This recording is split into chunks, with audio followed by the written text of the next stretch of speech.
Haribol, and welcome to another reading in Transcendental Literature. Thank you for joining me. We are reading it again, continuing in the Renunciation through Wisdom collection of essays Srila Prabhupada had written back in the grhastha days. Early 50s? Late 40s? I can never get that right. It's at the beginning of the book. I won't go into that now. This section is called section, yeah.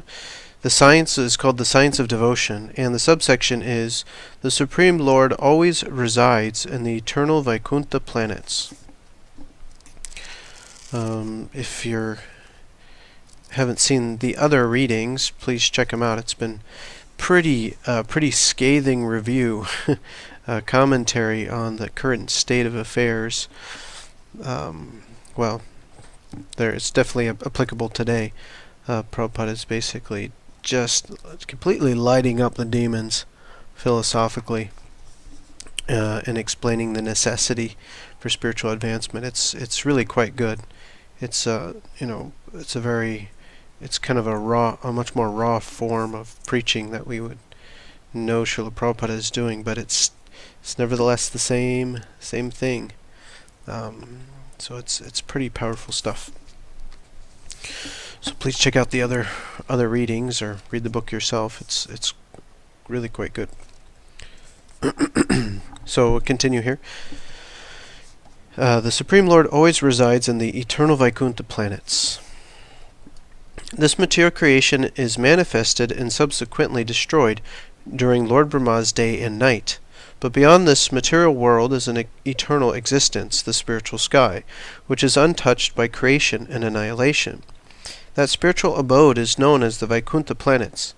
Even when this material creation is destroyed, the Vaikuntha planets remain unscathed and intact. Once anyone enters these planets, he never again suffers the repetition of birth and death, which is inevitable for earthly beings. While the material world is covered and pervaded by the material sky, the spiritual planets are suspended in the spiritual sky known as Paravyoma. All the planetary systems within the Paravyoma are transcendental abodes where the Supreme Lord performs his pastimes eternally. Earlier we discussed that the Supreme Lord possesses two main energies, the material energy and the spiritual energy. The Vaikuntha planets are a product of the spiritual energy of the Lord. The living entities belong to this spiritual energy, but because they can reside in either the spiritual world or the material world, even though they are originally spiritual, they are designated as Tatastha Shakti or marginal potency. The Vaikuntha planets are a manifestation of the Lord's internal potency, while the material world is a manifestation of his external potency. Since the Supreme Lord is the master of all energies, it is an irrefutable fact that he is in full control of both the spiritual and material worlds. The perfect analogy is an earthen pot. What is needed to manufacture an earthen pot are clay, a potter's wheel, and a potter. The clay is the material or ingredient cause of the pot, the wheel is the instrumental or the efficient cause, and the potter is the prime cause. Similarly, while the material energy is both the ingredient and efficient cause of the cosmic creation, the Supreme Lord Krishna is the prime cause. Like a shadow, the material energy works strictly in accordance with the Supreme Lord's dictates. As Lord Krishna explains in Bhagavad-Gita 9.10, Maya dyakshena prakriti suryate sacharacharam, hetuna nena kunteyo jagad viparivartate.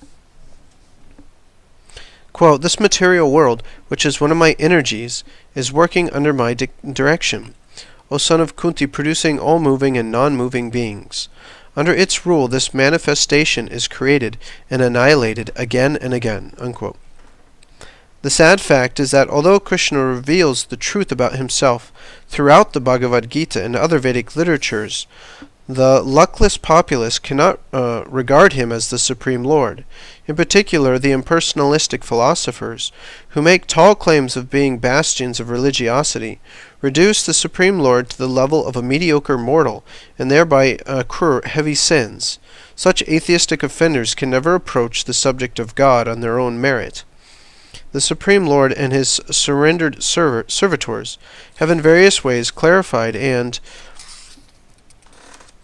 transmitted the knowledge of the Supreme Absolute, but those who offend the Supreme Lord and his devotees can never comprehend such topics. As Sri Prahlad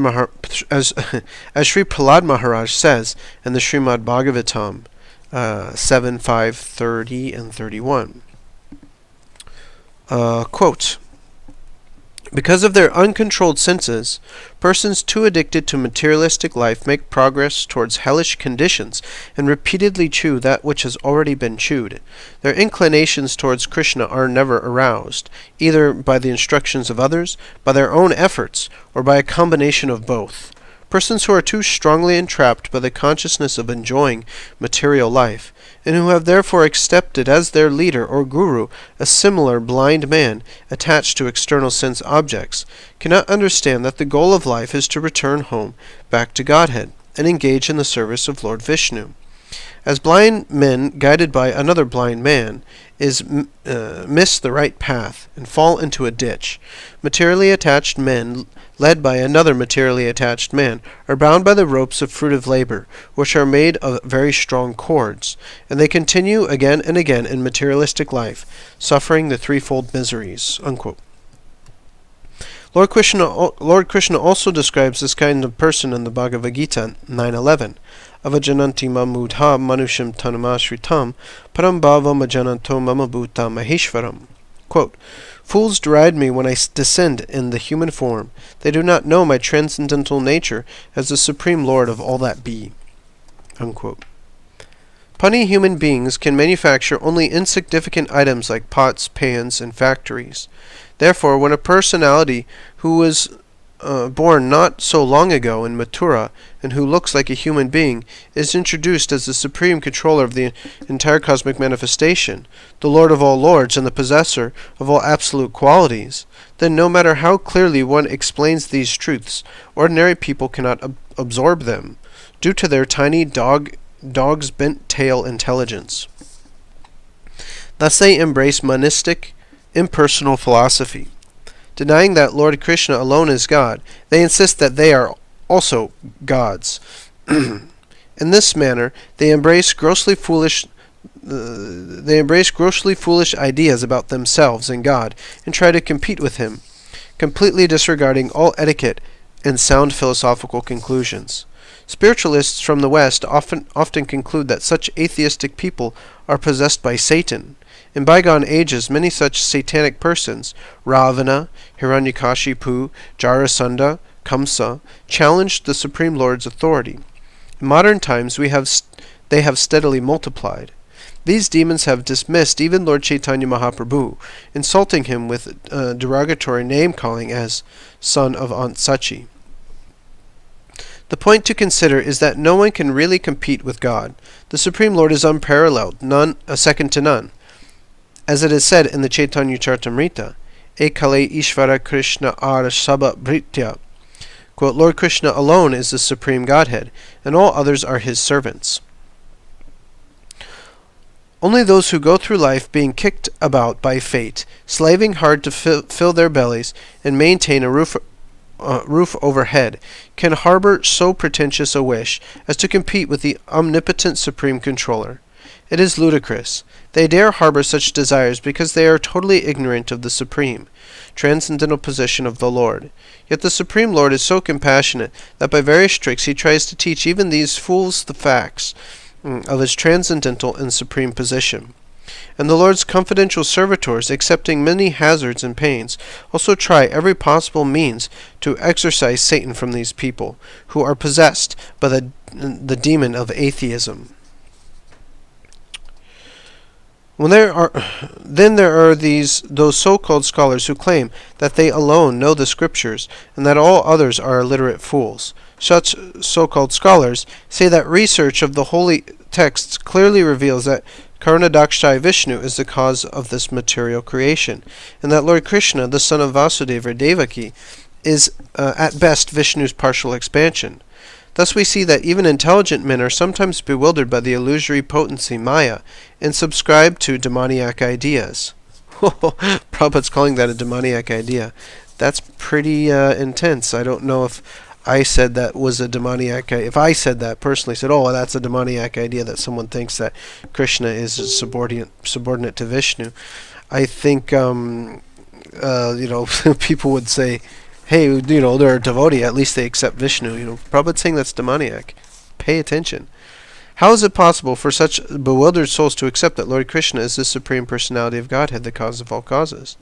If we consult the Shruti or Smriti scriptures on this topic, we will find many references proving that Lord Govinda, Krishna, is the origin of Karnadakshayi Vishnu, not vice versa. For example, the Brahma Samhita 547 states, well, it's a lot of Sanskrit. I'll skip it. I don't really know the verse either. So, quote, I adore the primeval Lord Govinda, who, assuming his own great subjective form, who bears the name Shesha, replete with the all-accommodating potency, and reposing in the causal ocean with the infinity of the worlds in the pores of his hairs, enjoys creative sleep, yoga nidra, unquote. The Bible says, quote, God created man after his own image, unquote. According to this statement, man possesses two hands because he has a form similar to God's. But this does not mean that God is a human being because he has two hands. It is a heinous offense to try to diminish the position of Lord Krishna because it appears in a human form. The truth about his divine potency and supreme position should be learned from the self-realized spiritual master, the saintly souls, and the revealed scriptures. Now, I wonder if that's also true. If someone, Prabhupada basically says that the reason it's a demoniac potency, his position here, is because it's the goal is to diminish Krishna's position and put Vishnu as superior to Krishna. So maybe that's why. I wonder if it goes for the same way that those who try to diminish the position of Srila Prabhupada and make him just like every other guru or make him ordinary. Kind of, anybody could have done what he does. I wonder if that's also, of the same kind of demoniac mentality because of being, trying to minimize Prabhupada. Just trying to minimize him. It seems like there's some envy there or something. At any rate, demoniac persons fail to understand the real purpose of human life. Instead, they are always quick to try to diminish the supreme position of Lord Krishna. Such atheists may have very high ambitions and may perform great, noble deeds, but because their ambitions and deeds are cut off from a loving relationship to Lord Krishna, the Supreme Godhead, they are all useless. The demon Ravana wanted to reach heaven by constructing a stairway, but he failed. And all the atheists' ambitions are like that. A 0 placed next to the number 1 gives 10. A second 0 makes 100, and so on. As long as the number 1 is there, the value keeps rising as the zeros increase. But without the number 1, any number of zeros are valueless. Similarly, if a person spends his whole life simply increasing the zeros of material wealth, fame, and learning, without any relationship to the One, Lord Krishna, then his whole life is valueless. As Lord Krishna says in Bhagavad-Gita 9:12. Quote, those who are thus bewildered and attracted by demoniac and atheistic views, those who are thus bewildered, in that deluded condition, their hopes for liberation, their fruitive activities, and their culture of knowledge are all defeated. Unquote. Although a person may call himself a devotee of Lord Krishna, if he considers Krishna a human being or thinks that he started off as a human being and then evolved into God, as is now in vogue with so many incarnations mushrooming, then such a person is not a devotee but an impostor. One often comes across monists and pseudo-devotees posing as Lord Krishna's devotees, but eventually they try to usurp Krishna's position. They want to be Lord Krishna themselves. Persons with such insidious desires are totally bewildered. If a fruitive worker thinks that Lord Krishna is an ordinary mortal, he does not attain the goal of his fruitive work, elevation to the heavenly planets. And in And if an anthropomorphist appears to be a jnani, an empiric philosopher, then he also fails to achieve the goal of his pursuit of knowledge, liberation from the material modes. So that's the end of that section. Next, or subsection, next subsection, following in the footsteps of self-realized saints. Atheists gradually develop a demoniac nature and live in the world like beggars, chasing after name, fame, wealth, and so on. Constantly deluded by Maya, they live useless lives. On the other hand, those who are truly dedicated to serving the Supreme Lord are never attacked by such demoniac mentality. These great souls do not carry the title Mahatma as an appendage. Someone who follows the satanic path and always challenges the Supreme Lord may try to fool the people into thinking he is a Mahatma, but the characteristics of an actual Mahatma are found in Bhagavad-Gita. Mahatmanas tumam partam devim prakritim ashritaha bhajatananya manaso gyatva bhuta dimavyayam. Quote, O son of Pritha, those who are not deluded, the great souls, are under the protection of the divine nature. They are fully engaged in devotional service because they know me as the Supreme Personality of Godhead, original and inexhaustible. Unquote. Real Mahatmas do not distract their minds with sense gratification and material desires, but with single-minded resolve they engage in the devotional service of the Supreme Lord. Because they are under the protection of His divine energy, they understand that Lord Krishna is the supreme cause of all causes. Such persons alone possess all saintly qualities. Lord Krishna's devotees are exceptional personalities, for at all times they are embellished with extraordinary characteristics rarely attained even by the demigods. To usher in the age of peace in this world, the presence of such Mahatmas is imperative. Recently, at a medical convention held in New Delhi, our Honorable Prime Minister made the following observation in his speech.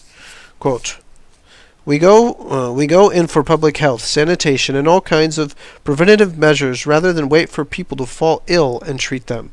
Why not apply that principle in the larger sphere and prevent social disease that, left untreated, we'll have to deal with later in a much more difficult form? So when wise men like you gather together, perhaps you might think of the ills and disease of humanity as a whole that create so many conflicts and troubles and impede human progress. Unquote. Factually, whatever problems crop up in the world are caused by the mind. Pundits have researched the scriptures thoroughly and held many discussions on the topic.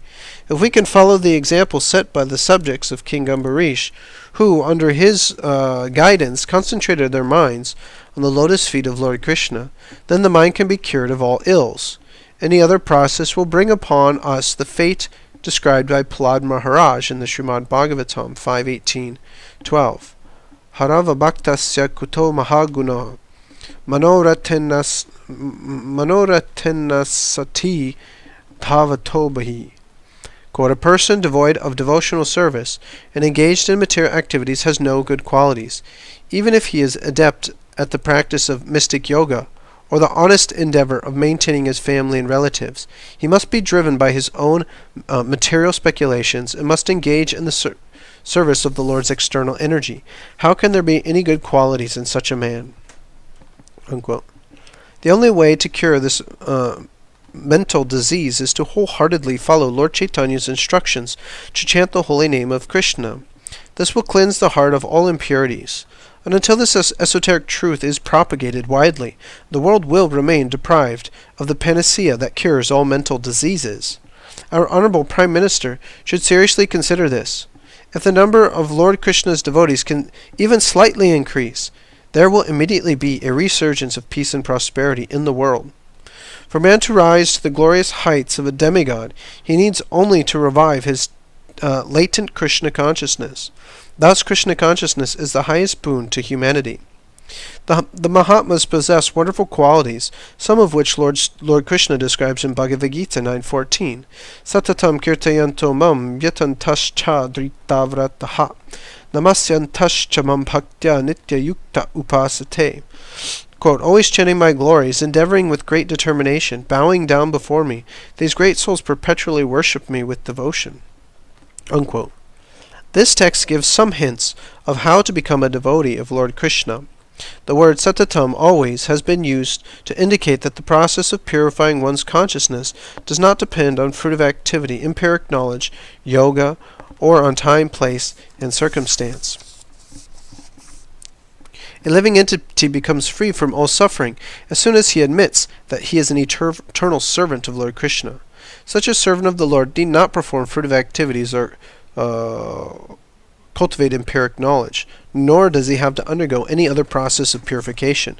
The only essential factor is his intense greed for devotional service to the Lord. An extreme longing for Lord Krishna is the only means for attaining him. Thus, intense, unflinching devotional service is another symptom of a Mahatma. These Mahatmas execute all 9 limbs of devotional service, beginning with hearing, chanting, and remembering the name, form, qualities, pastimes, and paraphernalia of Lord Krishna. Such devotional service is transcendental to any mundane consideration of time, place, or circumstance. Mahatmas are always eager to render loving devotional service to the Lord. They tirelessly dedicate their lives, energy, words, intelligence, body, society, everything in the service of the Lord. The great endeavor the Mahatma undertakes to execute devotional service is more intense than the ordinary man's voluntary acceptance of excessive pains and troubles to maintain his family and home. The struggle for maintaining family and relatives is illusion or maya. Hence it is truly distressing. By contrast, the difficulties one accepts in serving the Supreme Lord are transcendental, and therefore they are a source of supreme bliss. Moreover, a person who serves the Supreme Lord automatically serves his family. But the opposite is not true. Serving the family is not equivalent to serving the Lord. All Mahatmas agree on this point. Not only does the person who serves the Supreme Lord serve his relatives, but he also serves the entire world of moving and non-moving living beings. Thus, service to Lord Krishna is the prime cause of world peace and harmony. The Mahatmas are always ready to render such service to the Lord with great determination. In this regard, His Divine Grace Srila Bhaktisiddhanta Sarasvati Thakur once made this comment in a lecture, quote, "The neophyte Vaishnava devotees ring the bell even once during worship. The neophyte Vaishnava devotees ringing the bell even once during worship of the deity of the Supreme Lord is 1,000,000 times more valuable, spiritually and otherwise, than the charitable fruitive workers building many hospitals, feeding thousands of the poor, or building homes, or even the empirical philosophers' Vedic studies, meditation, austerities, and penance." Unquote. Wow. That's faith. Right there. That's faith in Krishna consciousness. The ringing of the bell is unlimited, what does it say? 1,000,000 times, unlimited times. Is 1,000,000 times more valuable spiritually and otherwise than charitable fruitive workers building many hospitals, feeding thousands of the poor, building homes, or even, like Hare Krishna. So the Mahatmas have shown the perfect path of charity, devotional service to the Lord. If anyone ignores this path and instead builds hospitals, his efforts to help humanity is a mere pretense. Humanity can never reap any permanent advantage from such activities. Indeed, the number of patients only increases along with the number of hospitals. And as for feeding the poor, this will never eradicate poverty, but encourage it. Frankly speaking, we are not against opening hospitals or feeding the poor, or any of such humanitarian services. But what we have learned from our beloved spiritual master is that when devotional service to the Lord is neglected, every other activity is illusory and futile. Without genuine devotional service, even opening hospitals and feeding the poor in the name of Lord Krishna is futile. Spiritual groups that do not strictly follow Lord Chaitanya's line cannot comprehend this because they do not wish to abide by the instructions of the Mahatmas. They do not follow Lord Chaitanya's injunction to be more humble than a blade of grass. If they were that humble, they would give up their pride in being the doer of good deeds, the wisest person, the most devoted, and so on. Those who strive to emulate the Mahatmas never fall prey to passivity and regression. Their eagerness and determination to serve the Lord steadily increases. Such followers observe spiritual occasions like Jamastami and Ekadashi for the pleasure of the Lord, in the way that the previous acharyas and Mahatmas have recommended. This is devotional service proper.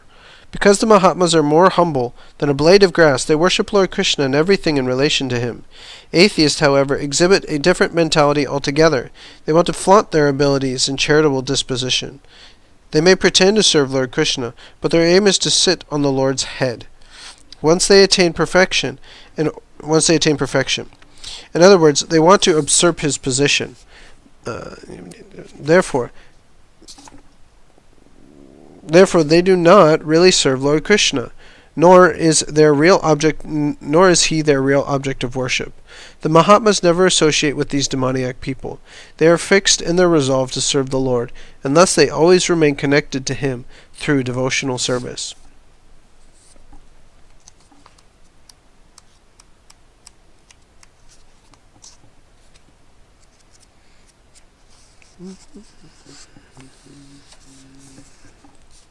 So, in the next section, the Supreme Lord, lover of his devotees.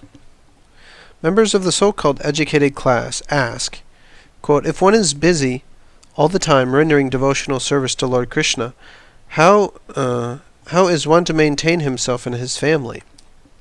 Unquote. The so-called educated men think that only a fool would be blind to his immediate physical needs and uselessly waste his time in devotional service so he could rise to the platform of a Mahatma. In fact, they think that a real Mahatma is he who strives to improve his material facilities from good to better. They say that this is because of the economists' poor planning that the world is facing a major crisis in food production. Both the economists and other critics should turn to Bhagavad-Gita 9.22 and hear what Lord Krishna has to say on this subject. Quote, those who always worship me with exclusive devotion, meditating on my transcendental form, to them I carry what they lack and I preserve what they have. Unquote. It is relevant to mention here how in the Western world one atheistic government tried to induce the innocent citizens to embrace atheistic views. The government sent their propagandists to proselytize the people in the villages. They asked the innocent villagers, why do you all go to church? What do you pray to God for?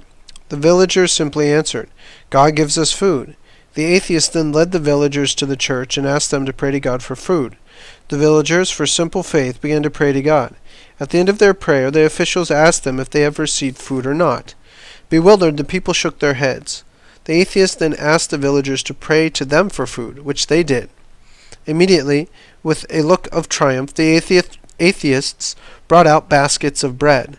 The villagers became happy and thought that the government representatives were more responsive and productive than God. Alas, if only the devotee of the Lord had been present there, the villagers' devotion would not have been molested. The neophyte devotee's tender devotion is always susceptible to damage.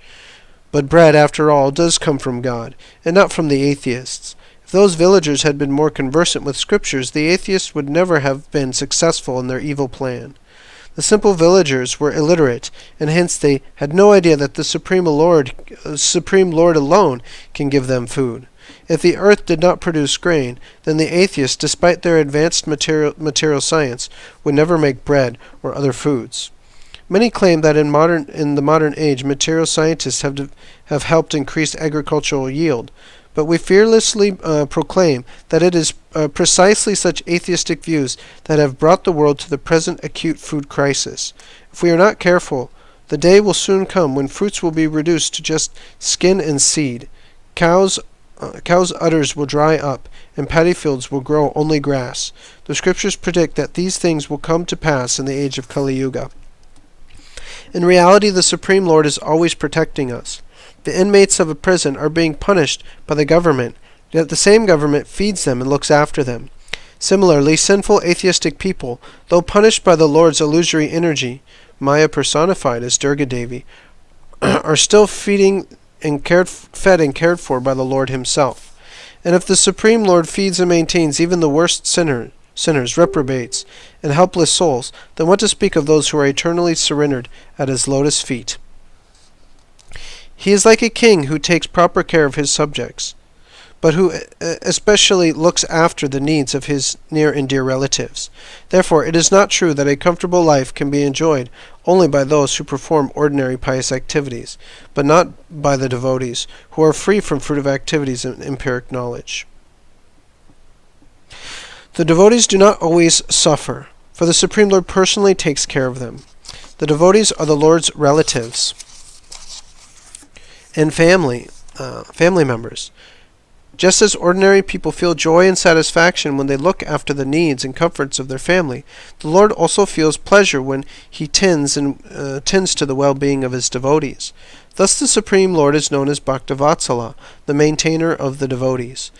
But he is never referred to as Karmi-vatsala, the maintainer of the fruitive workers, or Jnani-vatsala, the maintainer of the empiric philosophers. The devotees of the Lord fully depend on him for everything, and so whatever they do to maintain themselves and their families is favorable to devotional surrender. Such pure souls are always fixed in devotion, never wasting a moment in activities outside the Lord's service. They are not assailed by materialistic desires, because everything they do is for the Lord's pleasure. Hence they alone are truly peaceful. The devotee himself arranges for all expenditures incurred in executing devotional service. To an ordinary eye, earning and spending money in this way may look like sense enjoyment, but when the devotee is devoid of all material desires, the Supreme Lord feels great satisfaction in fulfilling all his needs. Though the obedient son may never express his wants to his father, the loving father spontaneously tries to make his son happy and derives joy from doing so.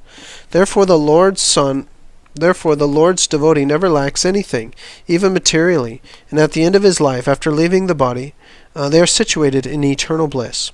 This is the transcendental wealth a devotee inherits.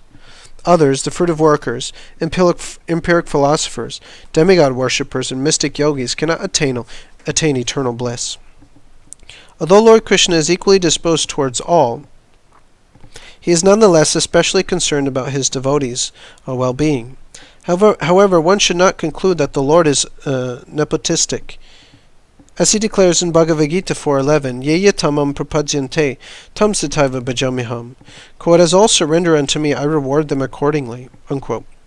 Though the devotees are desireless and undemanding, the Lord always sees to their requirements. The devotees are ever joyful upon receiving such grace from the Lord, and there is no offense or sin in accepting his benedictions. Here one may pose a question. Quote, why do only the devotees of Lord Krishna attain his transcendental abode? After all, the demigods are simply energies of Lord Krishna, and the scriptural conclusion is that the energy and the energetic are non-different. Therefore, why can't those who worship the demigods, Krishna's energies, attain the transcendental abode of the Lord? Unquote. In reply, let us refer to what Lord Krishna Lord Krishna himself says on this subject in the Bhagavad-Gita 9:23. Quote, those who are devotees of other gods and who worship them with faith actually worship only me, O son of Kunti, but they do so in a wrong way. Unquote. People worship demigods to fulfill temporary material desires, and the results they achieve from such worship are equally temporary and material. But if one worships the demigods with the knowledge that they are the Supreme Lord's energies, then this worship is accepted as authorized, and gradually such a worshipper becomes a devotee of Lord Krishna, the Supreme Personality of Godhead. But if one worships the demigods with the idea that they are on an equal level with Lord Krishna, then such worship is unauthorized, because Lord Krishna is the Supreme Personality of Godhead, unequaled and unsurpassed. Therefore, no demigod can exist independent of Lord Krishna. Lord Krishna is just like a king, and the demigods are just like his ministers. The minister may sit on a throne and manage state affairs, but he is not independent. His power comes from the king. By virtue of being the supreme absolute truth, Lord Krishna is eternally full of knowledge and bliss, beyond this material world. In the material world, we often compare one person with another in terms of their position and power, and so we can rightly say that in comparison with human beings, the demigods are very, very highly placed. But there is no comparison between the Supreme Lord and the demigods, who are simply living entities belonging to the same category as humans. Living entities or jivas belong to the Lord's marginal potency, which emanates from his transcendental internal potency. Therefore, anyone who considers the demigods to be independent supreme gods is speculating and is totally wrong, because as jivas they are invested only with temporary powers and positions. If a highly placed servant in the king's court is mistakenly honored as the king, that does not mean that the king becomes the servant and vice versa. Similarly, Lord Krishna is the only supreme person, and everyone else is his servant. The Brahma Samhita clearly explains the relationship between Lord Krishna and the demigods. There are numerous proofs that beings who are in the category of Vishnu Tattva, supreme personalities on the level of Lord Vishnu, are the highest absolute beings. The Srimad Bhagavatam confirms this truth by proclaiming that all kinds of worship Lord Vishnu or Krishna, is the most elevated. In India, the Hindus worship many gods, the sun god, the moon god, and so on. But the rituals of worship always begin with worship of Lord Vishnu. They always begin with Vishnu. And in the end, everything is offered to Lord Vishnu's lotus feet, because he is the Supreme Personality of Godhead. A Brahmana, a member of the priestly class, must start every ritual of worship by invoking Lord Vishnu as the Supreme Being. Otherwise, all his worship and rituals will be rendered useless. This same Lord Vishnu is, in fact, a partial expansion of Lord Krishna, who is the ultimate cause of all causes as the original Supreme Lord. Therefore, Lord Krishna is the receiver of all oblations and sacrifices, and is the ultimate benefactor of all worship. As he says in the Bhagavad-Gita 9:24, Aham hi sarva yagyanam bhokta cha prabhur eva cha natumam abhijanati tatvena taschavantite. Quote, I am the only enjoyer and master of all sacrifices. Therefore, those who do not recognize my true transcendental nature fall down. Unquote. At the time of worshipping the demigods, the reason for placing Lord Narayan or Krishna on the throne as the supreme enjoyer of the ritual or sacrifice is that the various demigods also worship him and offer him sacrifices. Therefore, he is the Lord and master of all sacrifices. The Supreme Lord fulfills the desires of the demigod worshippers through the agency of the demigods. But because the demigod worshippers are ignorant of the Supreme Lord's transcendental position, their unauthorized demigod worship leads them to confusion and illusion. Demigod worshippers often try to rationalize their worship of the demigods by thinking, quote, I am a devotee of this demigod, so he will certainly shower his grace upon me and fulfill my heart's desires. Hence he is indeed the Supreme Lord. Unquote. But the authorized scriptures condemn such demigod worshippers in their worship as unethical and philosophically wrong. Such worshippers cannot understand that Krishna is the Supreme Lord, the ultimate source of all energies. The demigods are in fact manifestations of the Lord's energies, though to the illusioned demigod worshippers, they appear to be the ultimate object of their worship and devotion. Those who persist in this misunderstanding will never attain the absolute truth. On the other hand, those who worship the demigods strictly according to scriptural injunctions quickly realize that their object of worship is subordinate to the Supreme Lord Krishna. With this realization, their illusion is destroyed, and they will take shelter of Lord Krishna's lotus feet. That's the end of that subsection, and I'll stop there. The next one is called offering a leaf, a flower, a fruit, or a little water. That's the next section there. So thank you very much for listening. Hope that was inspiring to you as it was to me. Srila Prabhupada Ki Jai. Yes, indeed. Thank you very much. Hari Bol.